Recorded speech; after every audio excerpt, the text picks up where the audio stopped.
Welcome back, everybody. Now we're going to enjoy the current state of Debian on smartphones, a status update at DebConf 22 with Guido Günther. Let me introduce Guido quickly. Guido is a free software developer who currently works as free software consultant and as developer at PureOS and with the Forge and PureOS development. So please give him applause and let's enjoy. Yeah, thank you very much. I wanted to give a short status update on Debian on mobile phones. So what is there, what we're currently missing, and if you want to and are interested, where you want to help.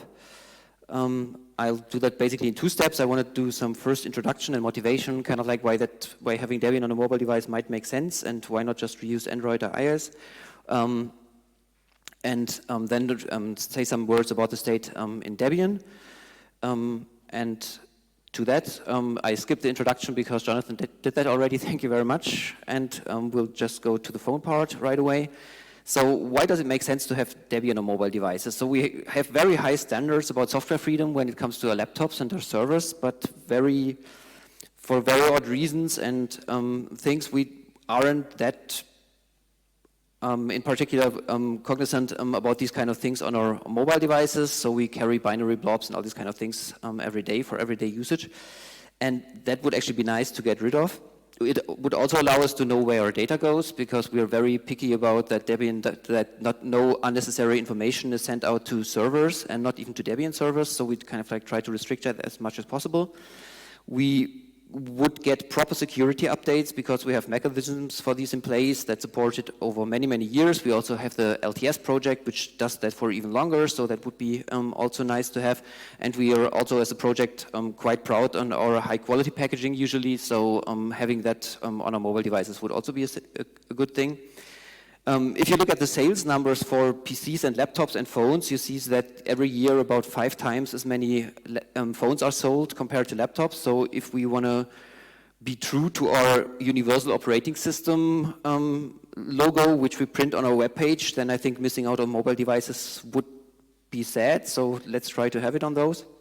And it's obviously fun to hack on. So on that screenshot, I put a screenshot of Pure Maps running with geolocation enabled at Brisbane. And this kind of like needs so many things of the mobile stack to come together that it's always kind of like fun to see that things are finally working for everyday usage. So what would be a good approach to take? So there are several. The approach we have taken is kind of like to really base everything on a mainline kernel. So not reuse an Android kernel and do something there, and we see why that makes sense in a moment. We want to reuse existing user space components, so we want to kind of like reuse glibc or GCC toolchain, systemd, and all these kind of things. But on top of that, we want a framework that also allows us to kind of like build good mobile applications. So we don't want to just like have things we have right now, like FVVM2 or something like that, work somewhat on phones. We also want to kind of like have them as easily usable as current devices are. And we also want to add enough band-aid to things so we can also reuse those older applications that weren't written back 10 years ago for touch support. Why is this even possible? So why didn't somebody do that like 6, 7 years ago? That's why it's 2019 so we saw some Linux first devices, so devices that are actually meant to run mainline Linux, and so in particular we saw smartphones that were meant to mainline Linux instead of Android, and that was like one of the first attempts to do that since a long time. That were 2 devices in particular, the Librem 5 and the PinePhone. So those were built to use Linux from the ground up and hence build a very good base to build on. And the other question is basically, yeah, so why did it take such a long time to get these devices off the ground and get this together? Why didn't do that kind of like somebody some time ago? Well, the reason is that this isn't particularly simple. So only to light up your screen on your smartphone, there's like so many components involved. So there's a LCD panel driver, that's the first thing you want to write. Then you have a display controller, which might or might not already have a kernel driver. You have a DSI bridge and a PHY for that. You have a LCD backlight.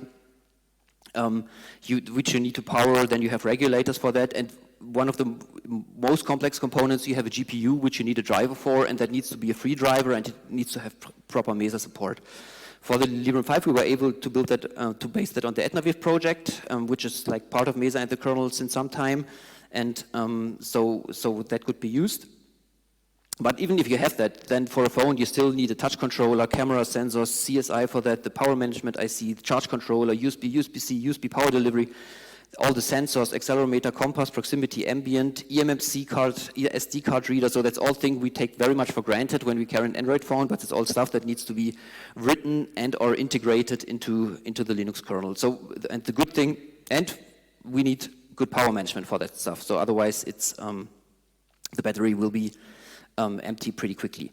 The upside of doing that in the mainline kernel is obviously with all the main Linux things, we can share the load with other projects. So out of a very curious accident, the LCD driver I wrote back then for the Librem 5 dev kit, which we needed to bring that up, is now used in the PinePhone. So we're currently basically sharing much of the work there. But it's still kind of like lots of work to get things there. It's also kind of like looking into board support packages from vendors, figuring out drivers there, seeing kind of like how that works and mainlining that to the Linux kernel. Another reason why this is possible right now is that more and more Android devices get mainline Linux support. So far, those are all based on Qualcomm SoCs.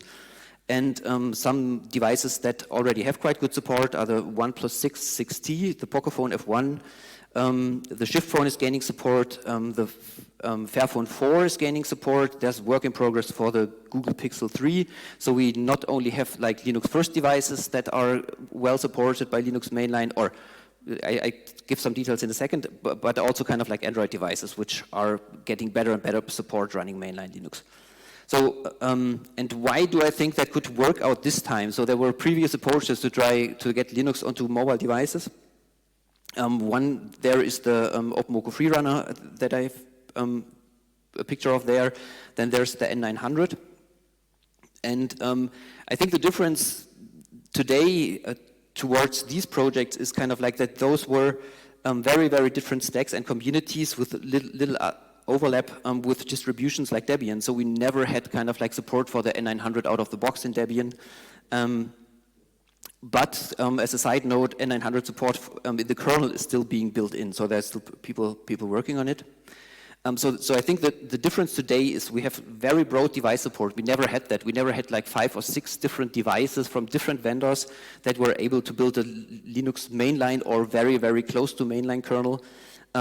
We have multiple mobile platforms on those, that is user interfaces that are supported, although not by far not all are in Debian. I'm going to say some words about that in a second.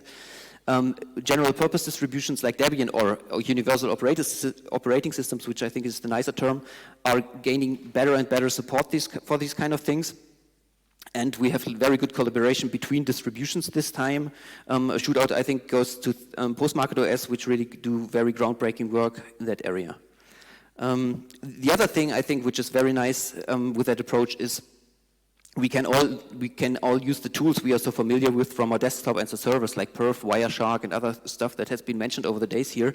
So we basically don't have a device like a laptop which has like one development environment and a phone which is totally different. No, it's kind of like the same thing, and we have cross-compilation support within our tool chain, and all these things work out of the box, and all that comes out are Debian packages.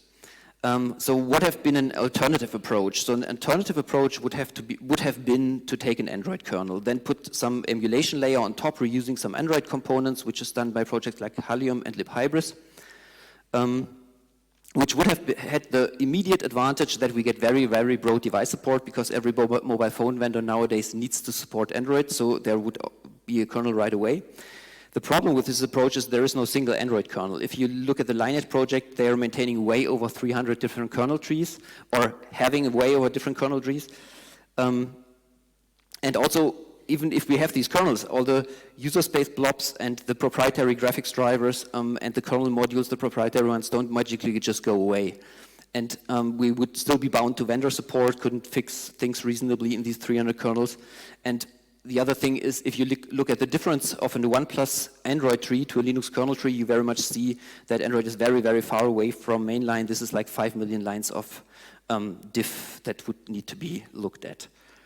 So so if we settle now for this mainline kernel approach, which we're doing in Debian, and put a regular user space on top, what are our mobile options? So over the years, many different projects try to build mobile environments on top of Android phones or Linux first phones back in the days of the N900, for example. So there's Lumiri, which came out of Canonical's Ubuntu Touch. There's Memo, which came out of the N900, which is still around.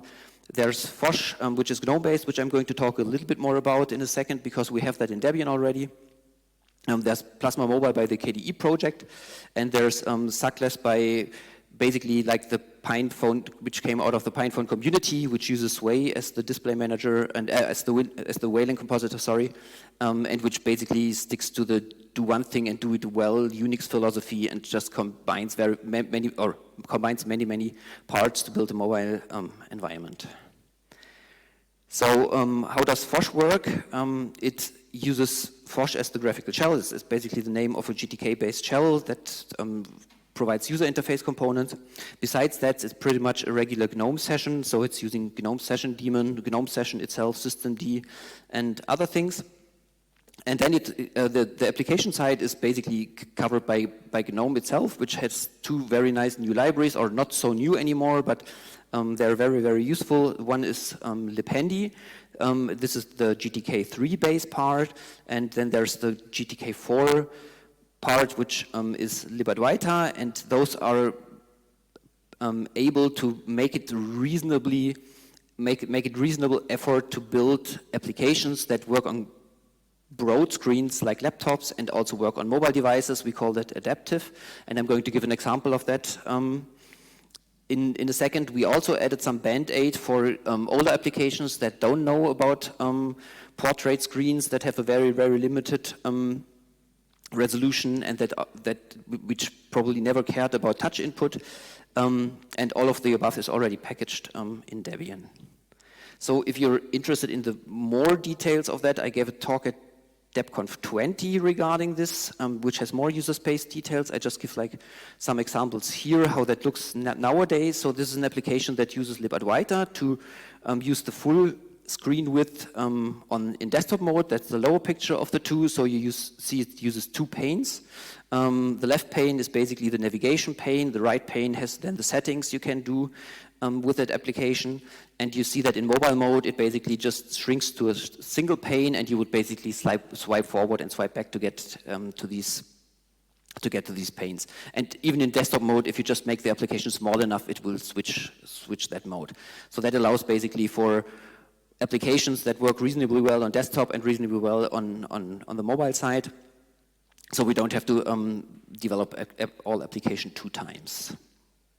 So what about old applications? I took Gobby here as an example, and as you can see, the connector server dialog looks pretty horrible because it doesn't fit onto the screen. It's just like, in this case, it would actually be reasonably easy to fix in the application itself, but I think I took that as a good example. So if you're there, and so it might even be that some of the buttons to the right are not shown, so what would you do? So you can tell the compositor to shrink the dialog. So it basically makes it fit the screen. This obviously makes, like, for a very, very ugly UI, because your applications start to have different font sizes, although they should use the same. But if you're on the road and you need to press like a button there, it can be like a very, very useful tool to shrink these down, and we have an application for that which basically looks at your running applications, and you can tell individually if they should be shrunken down or not. So you can also turn it off very easily once the application is fixed, or you reported a bug and said, okay, I'm going to see if this is going to be fixed in the future. Application is called Mobile Settings.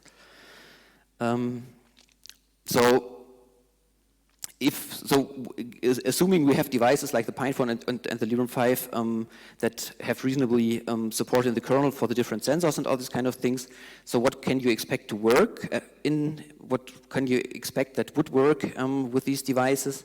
So you can have phone calls working nowadays, you have mobile data, all the sensors should be working reasonably well, you have a torch, camera, the LEDs, and things for haptic. We have touch-friendly applications, as I kind of like tried to outline before, that fetch the phone screen. And the uplist basically grows pretty quickly. So there's like lots of stuff already packaged within Debian that you can use. I now want to get to the details, so what actually is in Debian and what isn't. So the state in Debian. So I think Fosh is pretty well supported there. We have recent packages. We have even newer packages in experimental of the current beta versions. We have many of the GNOME for applications of 42, thanks to the GNOME team package there, and there will be more in 43 that are adaptive, so we will get them in Debian as well, since Bookworm is supposed to release with GNOME 43. We also have other applications that adapt reasonably well to phone screens, like some examples are, for example, Confi for the conference thing, there's Lollipop for your music needs, and there's Tootle to do some stuff in the Fediverse. We have mobile and device-specific tweaks, so if there are slight differences of the feedback themes these devices want to use, and we have these things packaged in Debian. We have reasonably well meta packages, so when you install one, you get basically all the packages you need there. And we have first bits of the Success environment in Debian since some time. So Sway is packaged, and Safi has been working on more components there. So we hope to have like a second mobile environment supported out of the box in Debian soonish.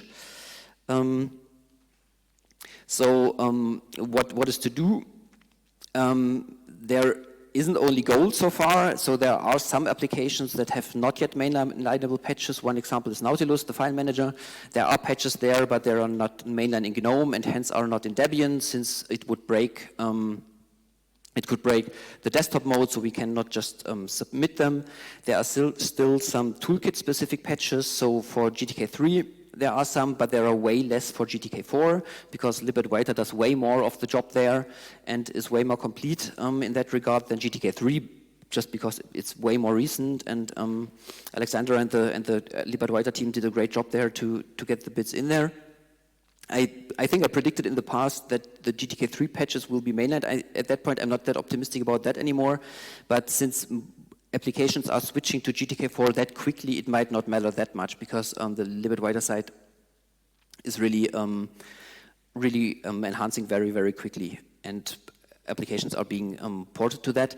There's still some things regarding mobile mode that aren't perfect, even in libadwaita or GTK4, which is kind of like a pattern for getting out of full screen mode. So if you have an application that remembers if it's full screen or not, and if it restarts, then it's in full screen, you won't ever be able to get out of that, so we need to figure out a solution for that. The other thing we're missing at the moment in Debian as a whole is also we don't have easy support for Android applications. So there are things like Waydroid, which also got a mention in Linux Weekly News just this week, which basically allows you to run Android applications under Linux. We don't have that packaged, and we also have basically no easy way to fetch the Lineage OS image, which that needs. So having some work there to integrate that more easily might help some people bridge the gap when they want to use the device or their mobile phone running Linux as a daily driver, because it might allow them to run the one proprietary banking app. So very, very similar to what we did with Wine for some time on the desktop side.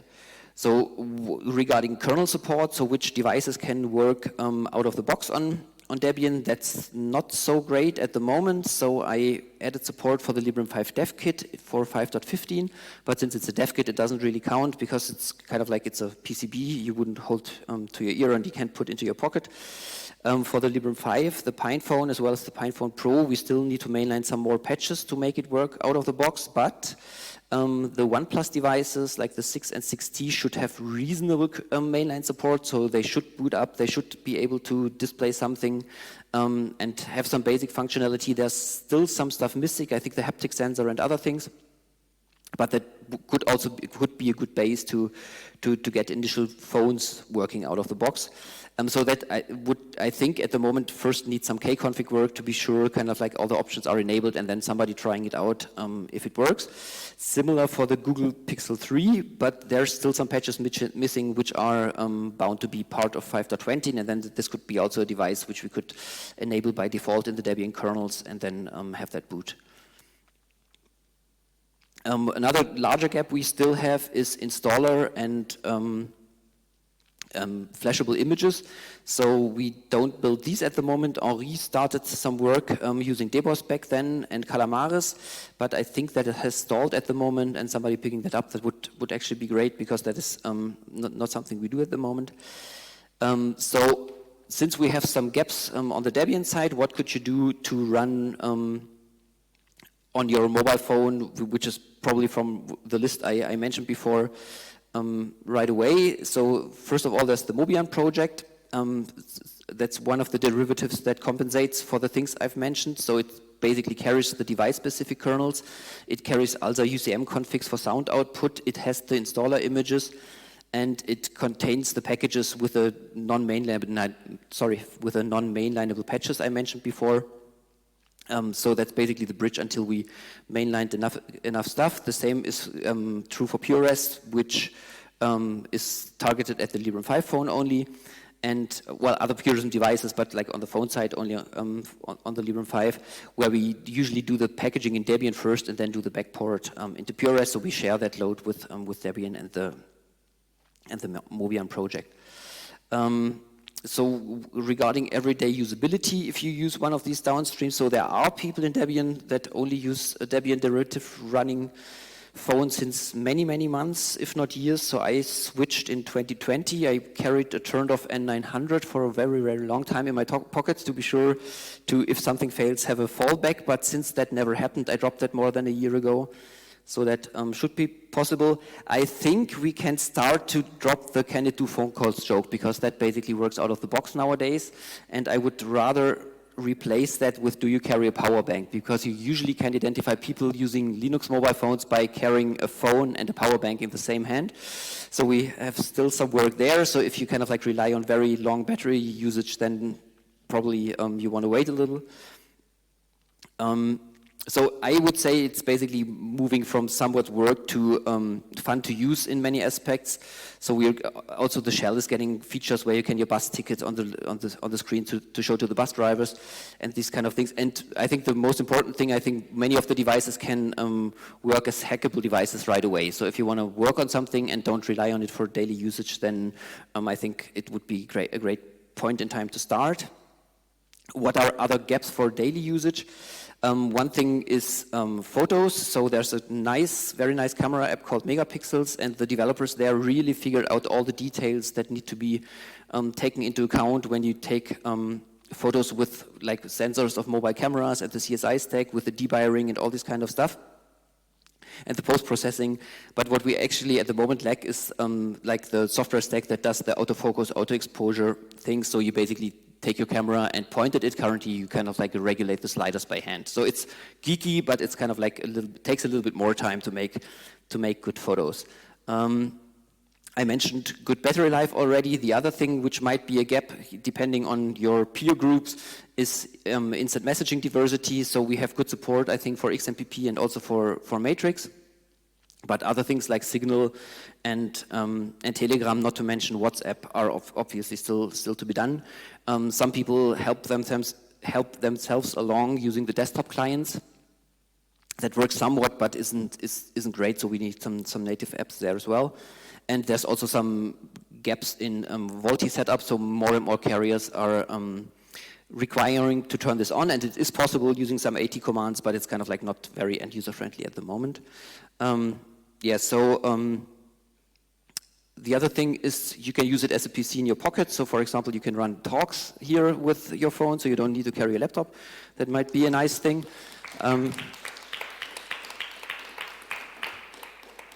Thank you. So if you want to join the fun, I think one of the nice things would be if somebody could pick up the kernel configuration for ST845-based devices using the Qualcomm SoCs, because I think they should be pretty low-hanging to improve. The other thing is there's a nice site called linmobapps.framo.io. I have the link here in the slides. So whenever you miss an app, I think it's a good habit to just go there, see if there is an app, try it out. If it works, package it for Debian. Some people are doing that, but there can always be more.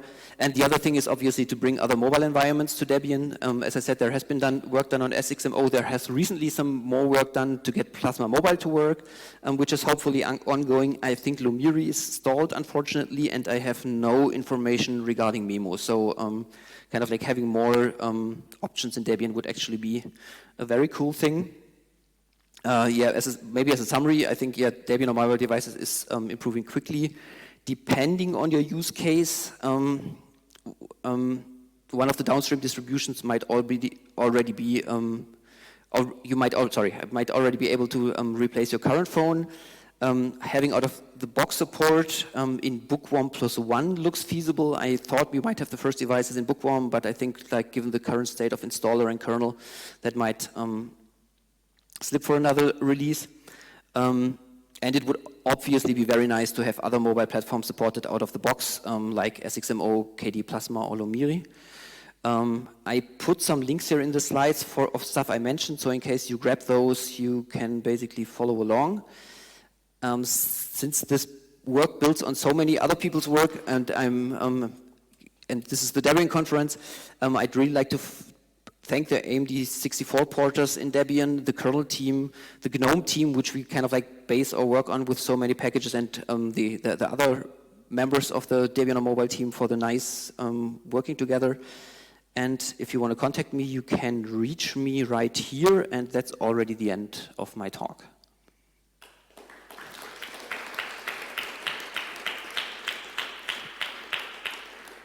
So I'm happy to take any questions, if they're not too difficult.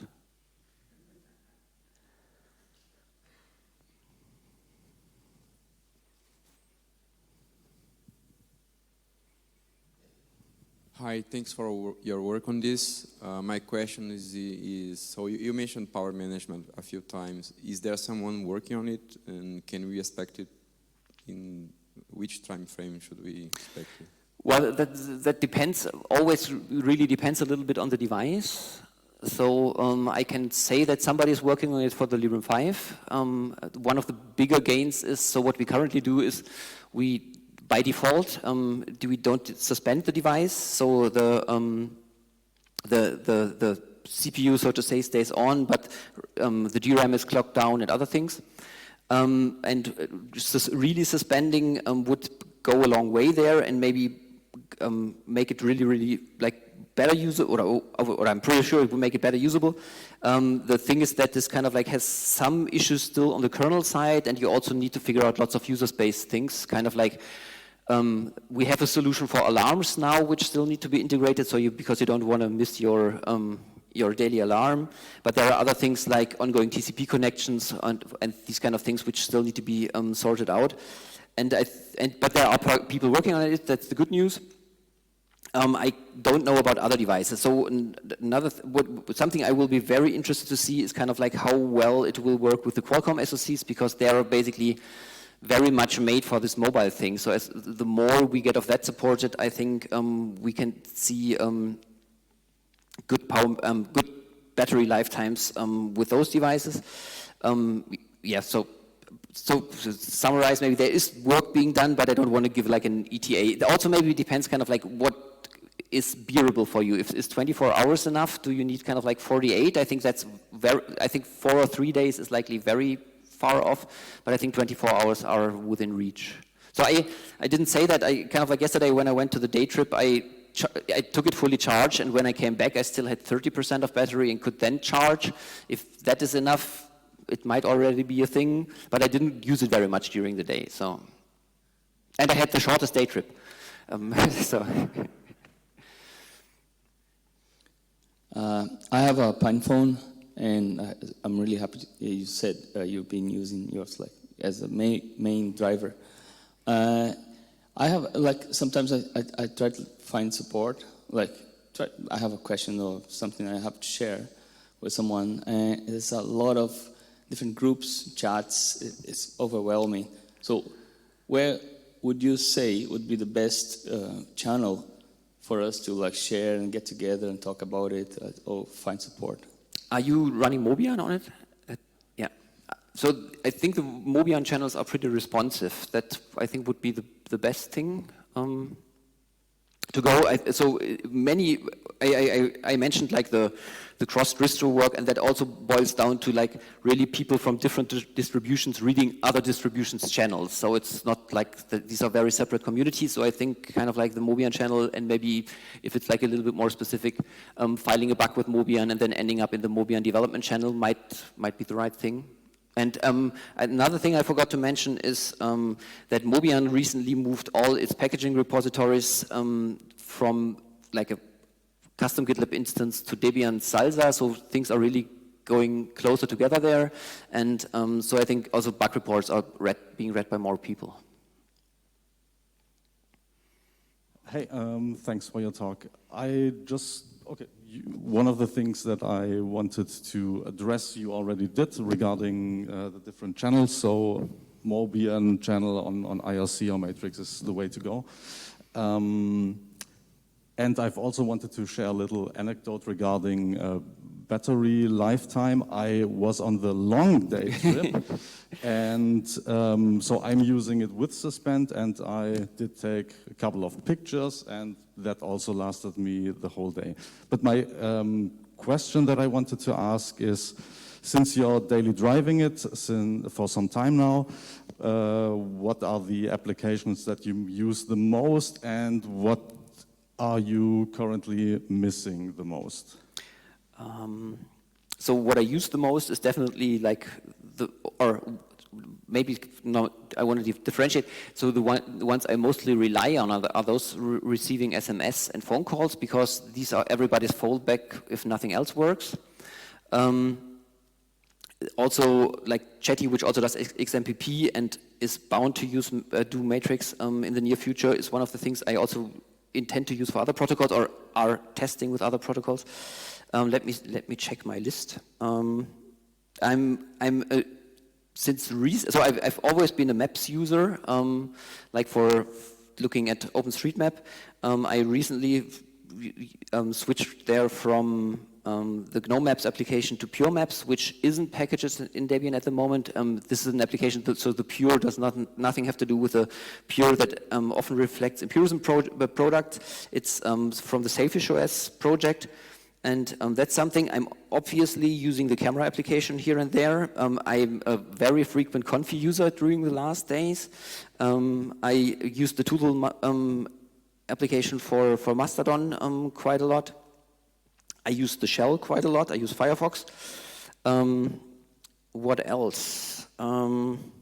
So the other thing is, which I didn't talk about, so you can only do this with your phone, you can also kind of like turn it into a laptop, and then I start using the regular applications like GIMP, Emacs, and this other kind of stuff, so all the applications we basically know about. I use the calculator. Yeah, so should I go on, or is everybody, yeah, and video players.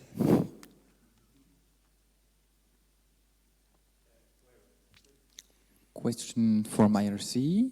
Can you please switch to the links slide for others to see? Oh, yes, I hope so. Question from myself.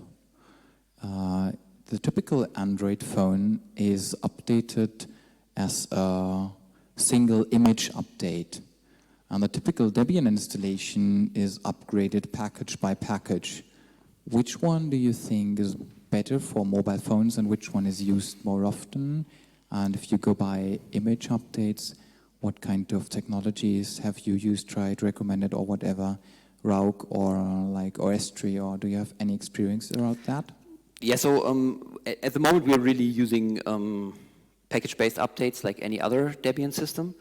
I think that's also one of the things that makes this very approachable for everyone. So because you can like exchange individual components very, very easily, which usually isn't that feasible if you use like for example, OS3 based approach, and kind of like if we would want to do image-based updates, which might make sense at some point for the like very end user solution, then things like OS3 will be on the list to check. But we haven't done any deeper research regarding that. Okay, thank you for your talk. It was very interesting. You mentioned the instant messagings and especially WhatsApp. That's not that important in my opinion. We need Signal. Is Signal running on these phones?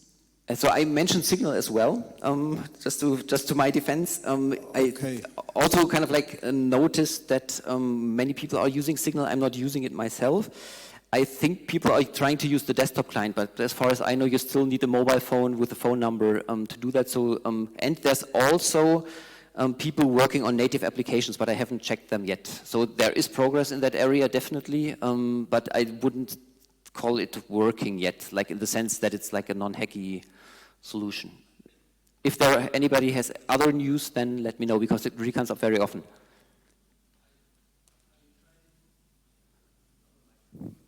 Hello. Yeah, so I have 3 questions about Mobian. I already bothered you a lot, I remember last week, but these 3 I forgot. So one is actually the DRM support for Mobian. Can we like use Netflix, Prime Video or anything on those such devices? Because it's already such difficult to get it working on a normal Linux device, and I don't know if Mobian supports those things.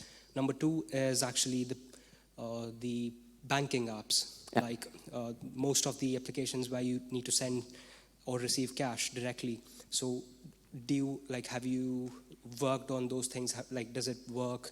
And the third one is actually the payment apps, which is linked with the banking apps, which, I mean, in the UK, everyone uses. So you need like contactless everywhere. So is there a possibility of using that like in the Mobian devices currently? Yeah, that was basically the reason why I mentioned Waydroid, and I kind of like tried to mention in that context that I think banking apps are one of these examples. It depends a little bit kind of like what of Android they need, because if they kind of like need your device as a security storage, basically that won't work at the moment. It depends on the individual apps. I know that people have been using banking apps with the Waydroid emulation, but that might be a bank by bank thing. Yeah, so I had an answer to the previous question about Signal, because I tried on my phone. So it has very small characters, it's not very convenient. The first screen asks you to scan a QR code to allow the application, as you mentioned. So you need another phone with your Signal already set up so that you can accept the desktop app. And so it needs adaptations, obviously. Yeah.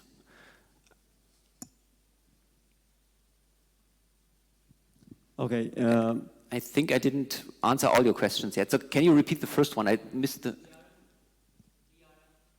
Oh. DRM support. For what? For running like video-based applications, Prime Video, Netflix, Apple TV. Yeah, so I've not looked into that, so I don't know.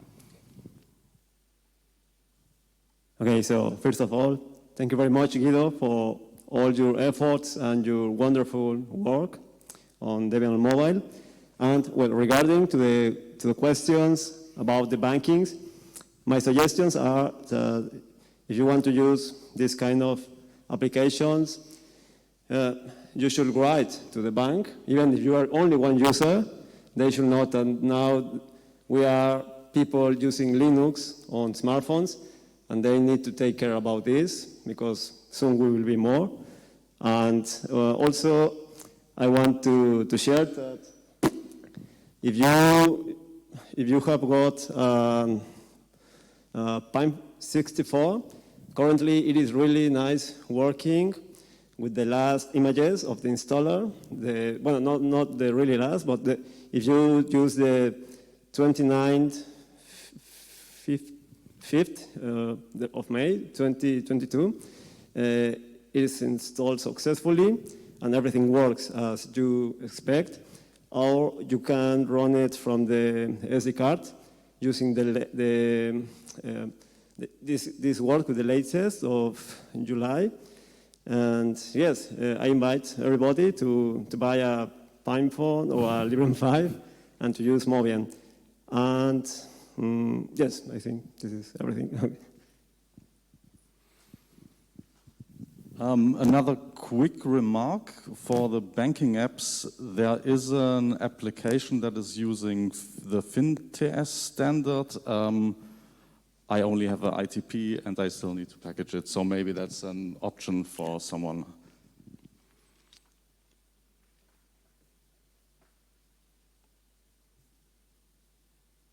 Have we got more? Somebody should package pure maps for Debian, please. There is work in progress. I think somebody needs to continue it.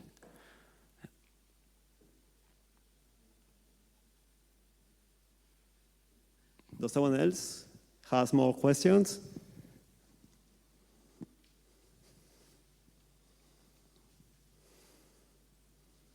Okay, so thank you very much, Guido, and keep enjoying DebConf. Thank you.